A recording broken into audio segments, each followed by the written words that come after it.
കഴിഞ്ഞ അരനൂറ്റാണ്ട് കാലം. ശരിയാണ്, 1977 മുതൽ 2026 വരെ ഇടതുപക്ഷ ജനാധിപത്യ മുന്നണിയുടെ പ്രതിനിധികളാണ് ഇവിടെ ഭരിച്ചത്. എല്ലാ ഗവൺമെൻറ്റുകൾ വരുമ്പോൾ ഇവിടെ വികസനം മുരടിപ്പായിരുന്നു, ഒന്നും നടന്നില്ല. ഇത് ഈ മണ്ഡലത്തിൻ്റെ ചരിത്രമറിയാത്തതുകൊണ്ട്, ഈ മണ്ഡലത്തിൽ ഈ കാലഘട്ടത്തിൽ നടന്ന വികസന പ്രവർത്തനങ്ങളെ സംബന്ധിച്ച് മനസ്സിലാക്കാത്തത് കൊണ്ടുണ്ടായ തെറ്റിദ്ധാരണയിൽ നിന്നായിരിക്കണം MLA ഇങ്ങനെ പറഞ്ഞുകൊണ്ടേയിരിക്കുന്നത്. അത് ശരിയായ പ്രസ്താവനയല്ല എന്ന് ചൂണ്ടിക്കാണിക്കാൻ ഞാൻ ആഗ്രഹിക്കുന്നു. നിങ്ങൾ തന്നെ പരിശോധിക്കൂ.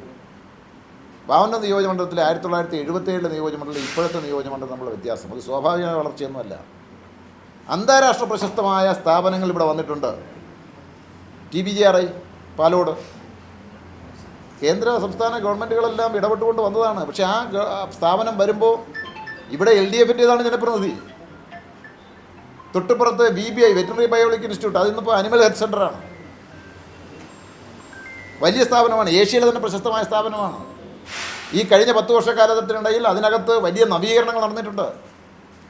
ഗവൺമെൻറ്റുകളുടെ ഫണ്ട് ഉപയോഗിച്ചാണ്, ഈ സ്റ്റേറ്റ് ഗവൺമെൻറ് ഫണ്ട് ഉപയോഗിച്ചാണ്. ആ സ്ഥാപനം ഈ നിയോജകമണ്ഡലത്തിലാണ്.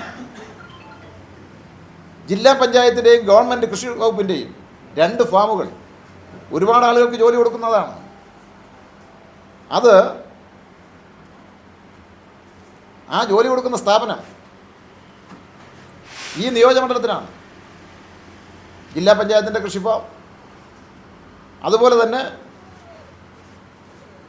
ഡിപ്പാർട്ട്മെൻറ്റിൻ്റെ കൃഷി അഗ്രി ഫാം, ബനാന ഫാം, ഇത് രണ്ടും പെരിങ്ങമല പഞ്ചായത്തിൽ ഈ നിയോജകമണ്ഡലത്തിലാണ്.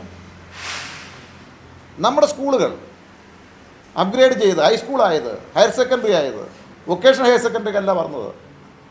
ഇതെല്ലാം ഈ LDFൻ്റെ ജനപ്രതിനിധികൾ ഈ മണ്ഡലത്തെ പ്രതികരിക്കുന്ന ഘട്ടത്തിലാണ്. നമ്മുടെ പഞ്ചായത്തുകൾ വാമന നദിക്കരയിൽ ഇരുവശവുമാണ്. ഈ പഞ്ചായത്തുകളെ തമ്മിൽ ബന്ധിപ്പിക്കുവാൻ പലപ്പോഴും പണ്ട് മാർഗങ്ങളുണ്ടായിരുന്നില്ല. വള്ളമാണ് യാത്രാ സൗകര്യം ഉണ്ടാക്കിയത്. അവിടെയെല്ലാം പാലങ്ങൾ വന്നത് ഏത് ഘട്ടത്തിൽ നിങ്ങൾ നോക്കൂ. പാലോട് ഇരുമ്പ് പാലം, ജവഹർ കോളനി പാലം, മൈലമ്മൂട് പാലം ബ്രിട്ടീഷുകാരുടെ പാലം മാറ്റിയതാണ്. വാമനപുരം പാലം മാറ്റിയത്, വെള്ളുമനടിയിൽ പുതിയ പാലം വന്നത്. അങ്ങനെ പരസ്പരം പഞ്ചായത്തുകളെ തമ്മിൽ ബന്ധിപ്പിക്കുന്ന ഈ വികസന പ്രവർത്തനങ്ങളെല്ലാം നടത്തിയത് LDFൻ്റെ ജനപ്രതിനിധികളുള്ള കാലത്താണ്. ഇനി 10 വർഷക്കാലം കൊണ്ട് നടത്തിയ പ്രവർത്തനങ്ങൾ നിങ്ങളൊന്ന് പരിശോധിക്കുക. 2016 മുതൽ 2026 വരെയുള്ള കാലയളവിൽ നമ്മുടെ എല്ലാ സ്കൂളുകളുടെയും ഭൗതിക സാഹചര്യങ്ങൾ മെച്ചപ്പെടുത്തിയില്ലേ? ആശുപത്രിയുടെ സാഹചര്യങ്ങൾ, വാമനപുരത്ത് പുതിയ കെട്ടിടം വന്നില്ലേ? കല്ലറ ആശുപത്രിയിൽ വന്നില്ലേ? പാലോട് വന്നില്ലേ?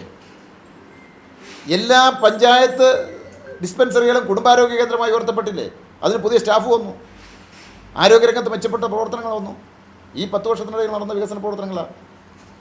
ഇന്ന് നിലവിൽ നമ്മുടെ എല്ലാ റോഡുകളും, PWയുടെ എല്ലാ റോഡുകളും, പ്രധാനപ്പെട്ട എല്ലാ റോഡുകളും പല പ്രതിസന്ധികളും ഉണ്ടായിട്ടുണ്ട്. അതിനെല്ലാം അതിജീവിച്ചുകൊണ്ട് പൂർത്തിയാക്കാൻ പറ്റിയില്ലേ? ചെല്ലഞ്ചി പാലം യാഥാർത്ഥ്യമായില്ലേ? ചെല്ലഞ്ചി പാലത്തിൻ്റെ അപ്രോച്ച് റോഡ്, ചെല്ലഞ്ചി പാലം വരുമ്പോൾ എന്താണ് സമരം?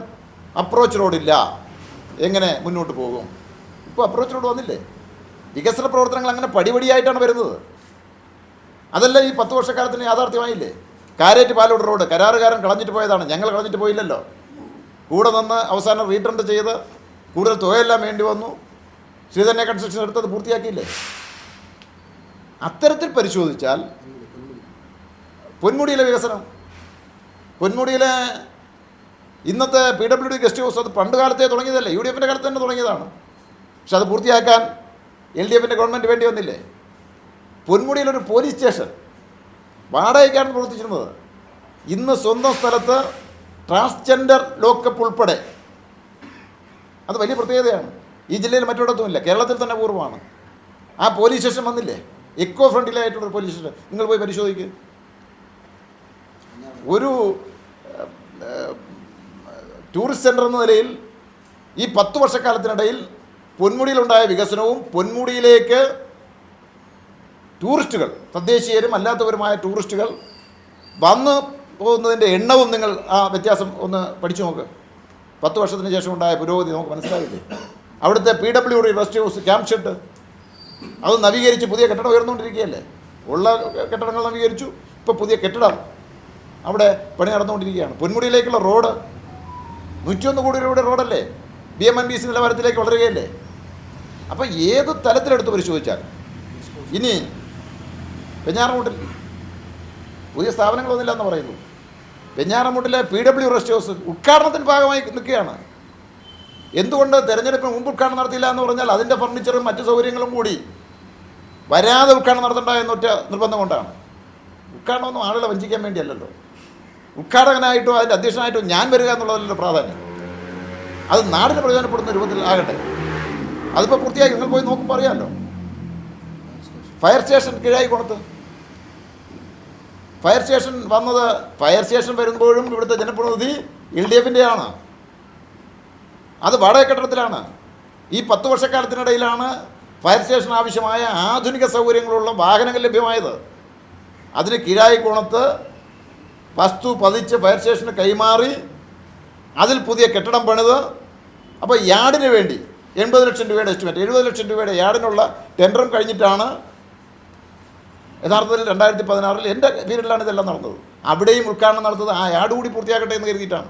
അല്ലെങ്കിൽ വേണമെങ്കിൽ നടത്താം. പക്ഷേ യാർഡും കൂടെ ഇല്ലെങ്കിൽ വാഹനങ്ങൾ കൊണ്ട് സൂക്ഷിക്കാനുള്ള അസൗകര്യം വരും. യാർഡിൻ്റെ പണി വരുമ്പോൾ വീണ്ടും വാഹനങ്ങൾ എടുത്തു മാറ്റേണ്ടി വരും. അതുകൊണ്ടാണ് അതും തെരഞ്ഞെടുപ്പ് ഉദ്ഘാടനം നടത്താത്തത്. ഇതെല്ലാം പുതിയ സ്ഥാപനങ്ങളല്ലേ. കല്ലറ യൂണിവേഴ്സിറ്റിയുടെ സഹായത്തോടുകൂടി UIT, ആ UIT കല്ലറ സ്ഥാപിക്കുമ്പോൾ വാടക കെട്ടിടത്തിലാണ്. 2014 ശേഷമാണ്, ഈ 10 വർഷക്കാലത്തിനിടയിലാണ്.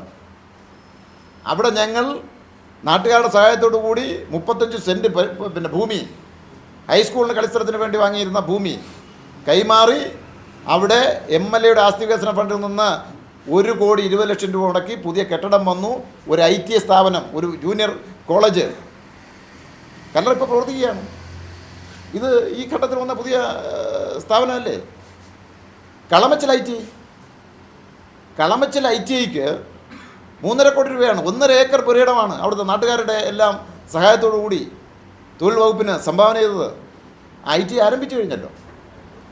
നിങ്ങൾ Palode tribal employment exchange and career guidance centre, എത്ര കുട്ടികൾക്കാണ് അവിടെ സൗജന്യമായി PSC പരീക്ഷയ്ക്ക് കോച്ചിങ് കൊടുക്കുന്നത്? നിർദ്ധനരായ കുട്ടികൾക്ക്.